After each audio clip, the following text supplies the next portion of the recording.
नमस्कार, मेरा नाम है सुमित सिंह मेहता। हाजिर हूँ आपके सामने क्लास 12 फिजिक्स से रिलेटेड एक और नया लेक्चर लेके।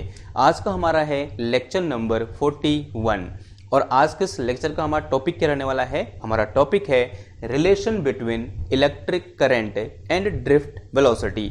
जैसा कि हम सब लोग जानते हैं, अभी तक हमने क्या डिस्कस किया।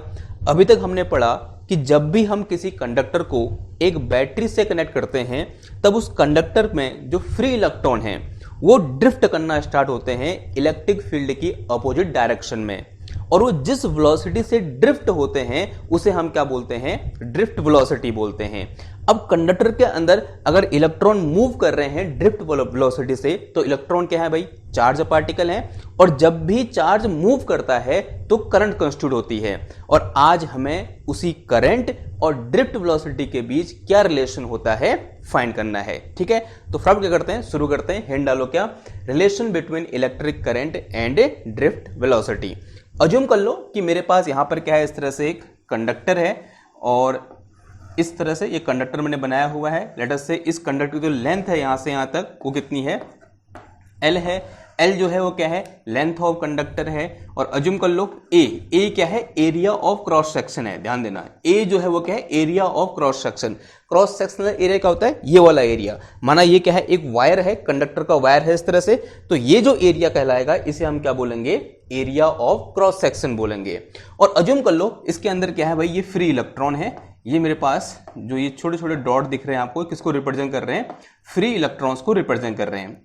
अब यहां पर हमें एक चीज डिफाइन करना पड़ेगा और उस चीज का नाम क्या है, इलेक्ट्रॉन डेंसिटी। क्या नाम है उसका, इलेक्ट्रॉन डेंसिटी। क्या होता है भाई इलेक्ट्रॉन डेंसिटी, इलेक्ट्रॉन डेंसिटी को हम डिफाइन करते हैं नंबर ऑफ इलेक्ट्रॉन पर यूनिट वॉल्यूम। कैसे डिफाइन करते हैं, नंबर ऑफ फ्री इलेक्ट्रॉन्स पर यूनिट वॉल्यूम। इस कंडक्टर के पर यूनिट वॉल्यूम में जितने नंबर ऑफ फ्री इलेक्ट्रॉन होंगे उसी को मैं क्या बोल दूंगा, इलेक्ट्रॉन डेंसिटी बोल दूंगा। And it is symbolically represented by small n।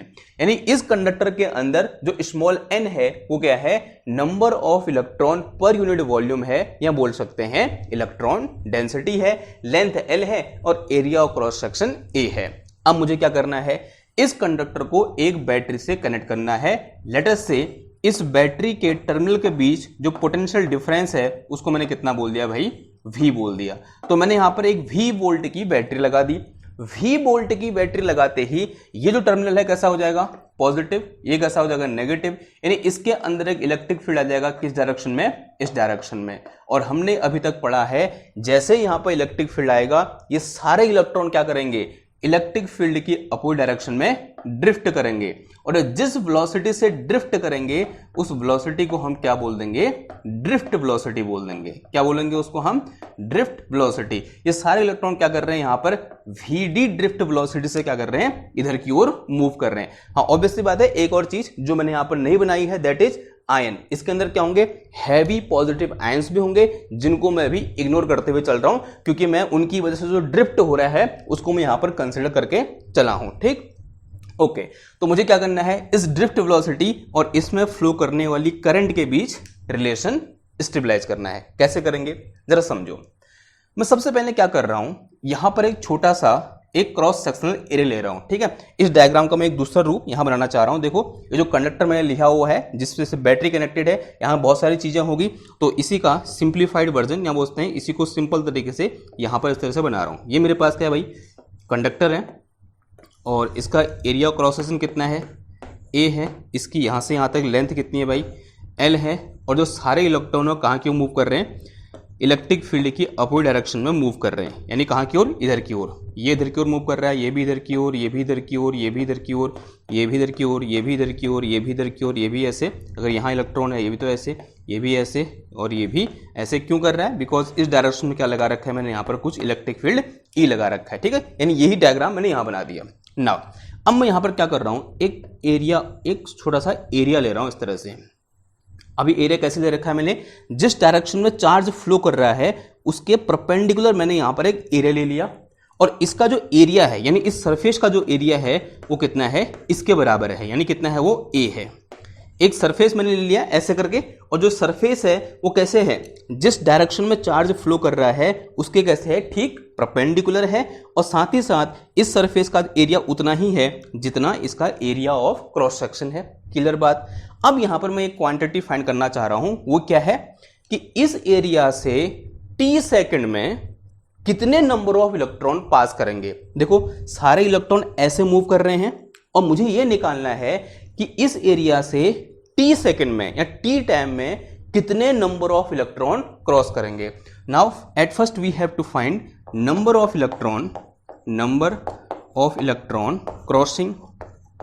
Crossing area A held normal to the direction of flow,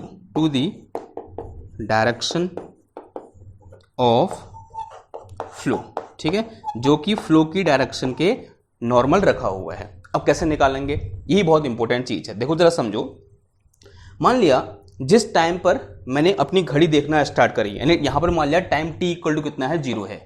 eight this point time t equal to कितना है भाई, 0 है। और कुछ इलेक्ट्रॉन ऑब्वियस सी बात है कहां पर होंगे, इस सरफेस पर ही होंगे नहीं होंगे बताओ, जस्ट सरफेस से ठीक पहले होंगे, या बोलते हैं सरफेस पर ही होंगे कुछ इलेक्ट्रॉन। ऐसा होगा नहीं होगा, एक ऐसी सिचुएशन है जहां पर टाइम t इक्वल टू 0 है और सारे इलेक्ट्रॉन ऐसे मूव कर रहे थे, और टाइम t इक्वल टू 0 पर कुछ इलेक्ट्रॉन कहां होंगे, इस सरफेस पर ही होंगे। अब जैसे ही टाइम आगे बढ़ेगा इसका आगे के इलेक्ट्रॉन आगे बढ़ेंगे, और जो सरफेस के इलेक्ट्रॉन है वो क्या कर जाएंगे, इसको क्रॉस कर जाएंगे। अब जैसे सरफेस के इलेक्ट्रॉन क्रॉस करेंगे, उन इलेक्ट्रॉन के पीछे भी तो कुछ इलेक्ट्रॉन होंगे, अब वो कहां पहुंच जाएंगे, सरफेस पर पहुंच जाएंगे। अब जैसे जैसे ये सरफेस वाले इलेक्ट्रॉन आगे बढ़ेंगे, इसके पीछे के इलेक्ट्रॉन क्या कर जाएंगे, इसको क्रॉस करते जाएंगे। ठीक है, ये बात समझ में आ रही है आपको। मान लिया यहां से मैंने एक इलेक्ट्रॉन उठा लिया, ये कौन सा इलेक्ट्रॉन है, at time t equal to 0 वाला इलेक्ट्रॉन है। अब ये इलेक्ट्रॉन आगे बढ़ा, और साथ ही साथ पीछे जो इलेक्ट्रॉन है वो भी क्या कर देंगे, इस सरफेस को पार करते गए। अब जो इलेक्ट्रॉन इस सरफेस को पार कर रहे हो कहां आएंगे, ऑब्वियस सी बात है इस रीजन में आएंगे। और ये वो इलेक्ट्रॉन है जो कौन सा वाला है, मतलब जो टाइम t इक्वल टू 0 पर इसको जस्ट क्रॉस किया उसने, टाइम आगे बढ़ते ही क्रॉस किया, माना time t equal to t हो गया। इस पॉइंट पर जैसे ही इलेक्ट्रॉन यहां से यहां पहुंचा, टाइम कितना हो गया, t इक्वल टू t हो गया। नहीं, जिस टाइम की मैं बात कर रहा हूं उतना टाइम कहां पर हुआ, जब ये इलेक्ट्रॉन कहां पहुंच गया, इधर पहुंच गया। अब आपको ये निकालना है कि इतने टाइम में, जितने टाइम में ये electron time t equal to 0 वाला कहां पहुंचा, इधर पहुंचा, इसको कितने इलेक्ट्रॉन क्या करे, पास करे, ये मुझे निकालना है। कैसे निकालूंगा जरा समझो। अगर ये इलेक्ट्रॉन यहां पहुंचा है, मैं यहां पर अगेन इस सरफेस का एक डुप्लीकेट सरफेस यहां पर ड्रॉ कर दे रहा हूं, यूं करके कर दिया मैंने। नाउ देखो, माना ये वो इलेक्ट्रॉन है, आगे बढ़ा, यहां पहुंचा, इसके पीछे वाला जो इलेक्ट्रॉन है, यानी इससे यहां आगे बढ़ने के बाद कितने इलेक्ट्रॉन इसको क्रॉस किए होंगे, वो सब कहां इकट्ठा हुएंगे, इन दोनों के बीच में इकट्ठा हो गए होंगे। ये बात समझ में आ रही है आपको। यानी टाइम t इक्वल टू 0 पर जो इलेक्ट्रॉन यहां पर था, time t equal to t पर वो इलेक्ट्रॉन यहां है, और इस इलेक्ट्रॉन के यहां से यहां पहुंचने तक, यानी इस टाइम इंटरवल के बीच में इस सरफेस को जितने इलेक्ट्रॉन पार किए होंगे, वो सारे इलेक्ट्रॉन कहां होंगे भाई, इस रीजन में होंगे नहीं होंगे। यानी लेट अस से this point is a, this point is small a and this point is small b। यानी जितने इलेक्ट्रॉन इस टाइम इंटरवल में इस एरिया को क्रॉस किए होंगे, वो सब के सब कहां होंगे, इस पॉइंट A और पॉइंट B के बीच में जो वॉल्यूम है उसके बीच में होंगे। ये बात समझ में आ रही है आपको। ठीक है, ये बात समझ में आ रही है तो अब कोई दिक्कत नहीं है। देखो अब मैं अगर ये वॉल्यूम निकाल दूं तो वॉल्यूम कितना हो जाएगा बताओ। ये सारे इलेक्ट्रॉन vd वेलोसिटी तरह की ओर मूव कर रहे हैं, तो ये लेंथ यहां से यहां तक कितनी हो जाएगी, this will be equal to time t है, तो डिस्टेंस इक्वल टू क्या होता है, वेलोसिटी इंटू टाइम होता है। तो यहां से आता लेंथ कितनी होगी, vd इंटू टी होगी। इसका एरिया ऑफ क्रॉस सेक्शन कितना है, a है। तो वॉल्यूम कितना आ गया बताओ, volume will be equal to कितना आ जाएगा, a into v D into कितना आ गया, t आ गया। ये बात समझ में आ रही है। यानी ये जो वॉल्यूम है यहां से आता है वो कितना है, a into v D into t है। और मैंने ये बोला है पर यूनिट वॉल्यूम में जितने नंबर ऑफ इलेक्ट्रॉन होंगे वो कितना है मेरे पास, स्मॉल n है। यानी पर यूनिट वॉल्यूम में इतने इलेक्ट्रॉन है, और ये वॉल्यूम है भाई a into v D into T.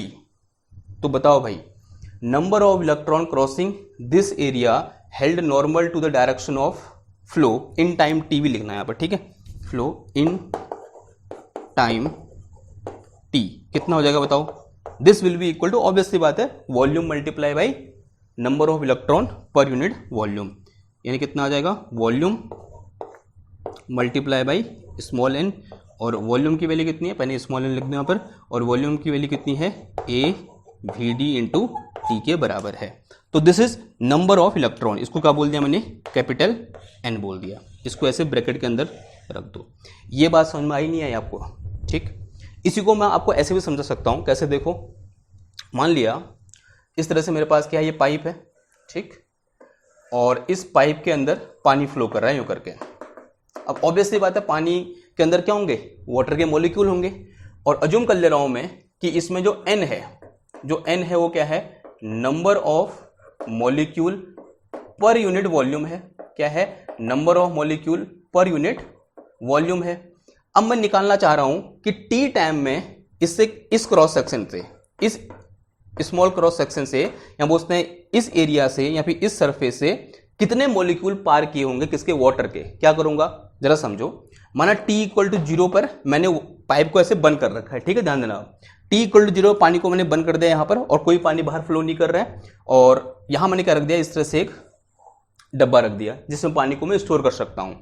फिर मैंने क्या किया, जैसे घड़ी को स्टार्ट किया और यहाँ से हाथ को छोड़ दिया, ठीक है, और कब तक छोड़े रखूंगा हाथ को, जब तक टाइम t इक्वल टू कितना ना हो जाए, t ना हो जाए। जैसे time t equal to t हुआ, मैं इसको क्या कर दूंगा, क्लोज कर दूंगा, ठीक। अब हाथ छोड़ते क्या होगा, पानी कहाँ गिरेगा भाई, इसमें गिरेगा, गिरा पानी, और कब तक गिराऊंगा पानी को मैं, जब तक टाइम t इक्वल टू कितना हो जाए, t ना हो जाए। और अज्यूम कर लो यहाँ पर टाइम t इक्वल टू कितना हो गया, t हो गया, मैंने इसको बंद कर दिया। अब मान लिया इतना, इसमें कितना पानी भर गया, इतना पानी भर गया, ठीक। अब ये जो भरा हुआ पानी है, इसका वॉल्यूम मुझे पता है, बिकॉज पानी है ना, मैं नाप सकता हूँ इसका वॉल्यूम, ठीक है, इसमें माना ऐसे स्केल बना हुआ है तो उसका वॉल्यूम मैं नाप लूंगा। अब मैंने इसका वॉल्यूम नाप लिया, ठीक, और पूछा क्या गया है कि कितने मॉलिक्यूल इससे पार करेंगे, और नंबर ऑफ मॉलिक्यूल पर यूनिट वॉल्यूम मुझे दे रखा है स्मॉल एन, तो यहाँ पर नंबर ऑफ मॉलिक्यूल कितना आ जाएगा, नंबर ऑफ मॉलिक्यूल क्रॉसिंग कितना आ जाएगा, volume multiply by this small n, ठीक, आएगा नहीं आएगा। तो सेम चीज यहाँ भी है, ठीक है। तो ये मेरे पास वॉल्यूम कितना हो गया इसका, A V D into T हो गया, और जो इलेक्ट्रॉन डेंसिटी है, नंबर ऑफ इलेक्ट्रॉन पर यूनिट वॉल्यूम कितना है, स्मॉल एन है, तो कितना आ जाएगा, वॉल्यूम इंटू स्मॉल एन, यानी नंबर ऑफ इलेक्ट्रॉन कितना आ गया, n A V D into T आ गया। सिंपल सी बात है। नाउ अब क्या निकालना है हमको, अब निकालना है amount of charge. Next point में क्या निकालना है, अगर ये आ गया तो आगे वाली चीजें बहुत ईजी है। नेक्स्ट केस में क्या निकालना है, amount of charge, amount of charge crossing this area, this area का मतलब इस एरिया की बात है, जो एरिया मैंने यहां लिखा है, this area in time T, in time T, बताओ कितना हो जाएगा। देखो इतने नंबर ऑफ इलेक्ट्रॉन है, तो from quantization Q equal to क्या होता है, Ne के बराबर होता है, तो Q इक्वल टू N कितना दे रखा है मेरे को यहाँ पर, N A V D into T दे रखा है, और इंटू कितना आ जाएगा, E आ जाएगा, तो Q इक्वल टू कितना आ गया, N E A V D into T आ गया। अब एक काम करो, इस T को नीचे ले आओ, तो यहाँ से मेरे पास क्या आ गया, Q अपॉन टी आ गया, तो Q upon t equal to कितना आ गया, N E A V D, और बच्चा जानता है Q अपॉन टी क्या होता है, करंट होता है, तो यहाँ से मेरे पास I इज इक्वल टू कितना आ गया, N E A V D के बराबर आ गया। And this is our famous relation between current and drift velocity. और आपको एक बात फील आ रही होगी, अगर आपने ये कर दिया ना, ये समझ में आ गया कि नंबर ऑफ इलेक्ट्रॉन कितने पार करेंगे इस क्रॉस सेक्शनल एरिया को इन टाइम टी, तो फिर उसके बाद कहानी क्या है, बहुत ईजी है। तो जो हमारे लिए चुनौती है वो कहाँ पर है, इधर पर है, और वो मैंने आपको दो एग्जाम्पल देकर यहाँ पर समझा दिया, एक खुद इसका और एक वो पाइप वाला। क्लियर है बात। तो this is relation between drift velocity and current ना। कभी कभी इसी में पूछ लेता है कि भाई व्हाट इज रिलेशन बिटवीन जे, यानी जे क्या होता है, current density and drift velocity.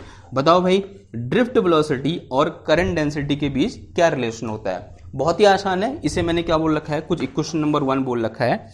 इस इक्वेशन नंबर 1 में थोड़ा सा क्या करो, रीअरेंजमेंट करो, तो I अपॉन ए निकाल दो, यानी ये जो a मैंने यहाँ रखा हुआ है इसको यहाँ ले आओ, तो कहाँ डिवाइड में आ जाएगा, ये I upon A equal to क्या हो जाएगा, NeVd हो जाएगा। अगर आपने इससे पिछला लेक्चर देखा हुआ है तो I अपॉन ए क्या होता है भाई, जे होता है, तो यहाँ से मेरे पास जे इक्वल टू कितना आ गया, एन ई वी डी आ गया। तो this is relation between current density and drift velocity, और ड्रिफ्ट वेलोसिटी और करंट डेंसिटी का रिलेशन क्या है, ये है, and it is also important. ऐसे क्या लगा देंगे, स्टार लगा देंगे। So it is some question number 2। Clear बात। नाउ अब यहाँ पर हम क्या कर सकते हैं, जो हमने यहाँ पर रिलेशन निकाला ना, ये रिलेशन यहीं पर खत्म नहीं हो जाता, ये बहुत इंपॉर्टेंट रिलेशन है, और इससे हम बहुत सारी चीजें क्या कर सकते हैं, डिस्कस कर सकते हैं। वो चीजें क्या होंगी जरा समझो। ये मेरे पास क्या है, ड्रिफ्ट वेलोसिटी है। हमने ड्रिफ्ट वेलोसिटी का फॉर्मूला क्या पढ़ा था, तेरे को थोड़ा बहुत याद है?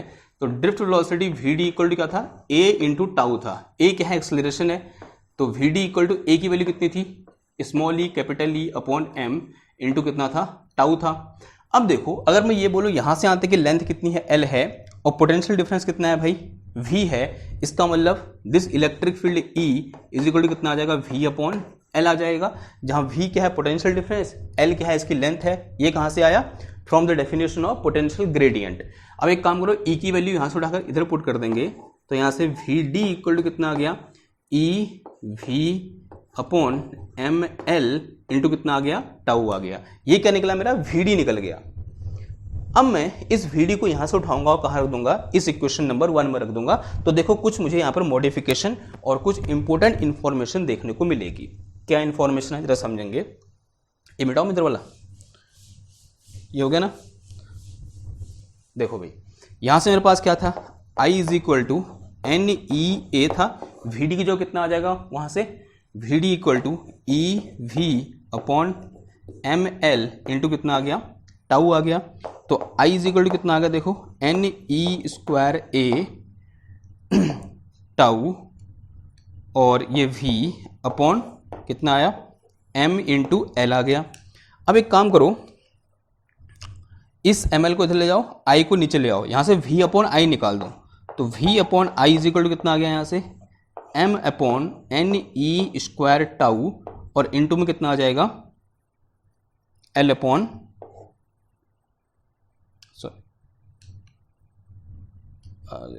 कितना आ जाएगा, देखो इसको मैंने यहां भेजा, और l कहाँ आएगा, फिर ऊपर आएगा, और नीचे कितना आ जाएगा हमारा a आ जाएगा। ऐसे लिखता हूँ मैं इसको, देखो v upon I is equal to this thing.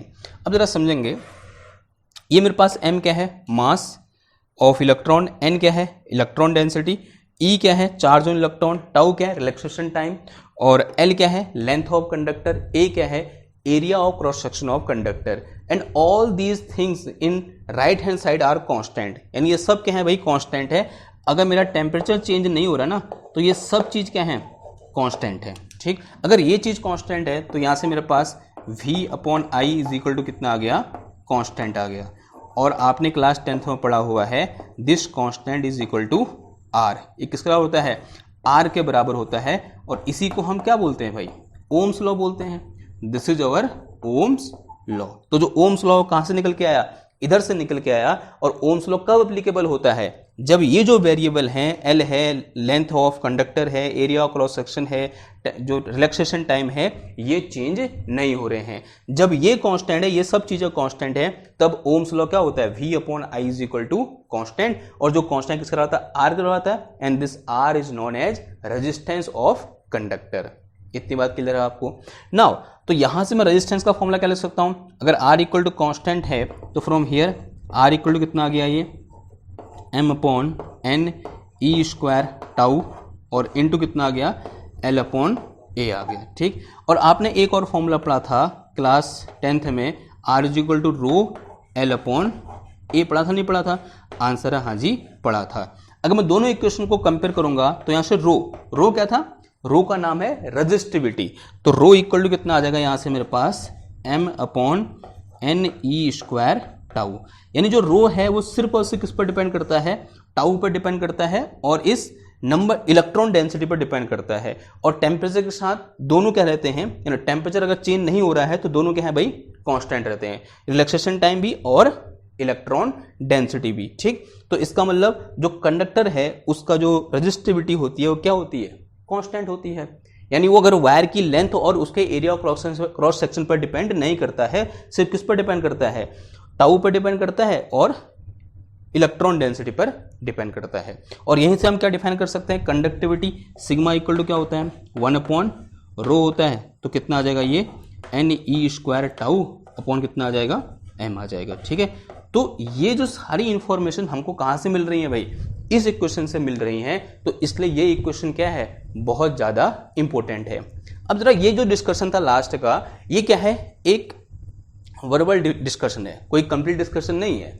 मैं क्या करूंगा, ओम्स लॉ पढ़ाऊंगा, उसमें अलग से डिस्कशन आएगा। उसके बाद जो डिफरेंट डेफिनेशन है रेजिस्टेंस की, रेजिस्टिविटी की और कंडक्टिविटी की, उनको भी क्या करेंगे हम डिस्कस करेंगे। फिर ओम्स लॉ का वेक्टर फॉर्म पढ़ेंगे। ठीक, लेकिन ये डिस्कशन यहाँ पर करना क्या है बहुत ज़रूरी है, क्योंकि जब मैं वहाँ पर ये बोलूँगा कि ρ इक्वल टू क्या होता है भाई, ये होता है m/Ne² टाउ होता है, तो आपके दिमाग में होना चाहिए, आपको दिमाग को पता होना चाहिए ये मैंने कहाँ से लिखा है भाई, इस फॉर्मूले से लिखा है। और इस फॉर्मूले से मैं इस फॉर्मूले तक कैसे पहुंचा, ऐसे पहुंचा, ये आपको पता होना चाहिए। ठीक, तो ये क्या था आज का हमारा लेक्चर था, किस पर based, relation between current and drift velocity पर, यहाँ बोल सकते हैं relation between current density and drift velocity. अगर एग्जाम में ये प्रूफ करने को आए या फिर ये ड्राइव करने को आए, तो आपको सिर्फ या तो यहाँ तक ड्राइव करना है या फिर यहाँ तक ड्राइव करना है। नेक्स्ट वाली चीज़ें, ये सब चीज़ें अगर वो पूछे तभी आपको क्या करना है, ड्राइव करना है। ठीक है, समझ में आ गई बात। तो this is all about today lecture. I hope आपको समझ में आया होगा, और समझ में आया है तो उसको लाइक करो, शेयर करो, सब्सक्राइब करो। मैं मिलता हूँ आपसे नेक्स्ट क्लास में एक और नए टॉपिक के साथ। तब तक थैंक यू, धन्यवाद, बाय बाय।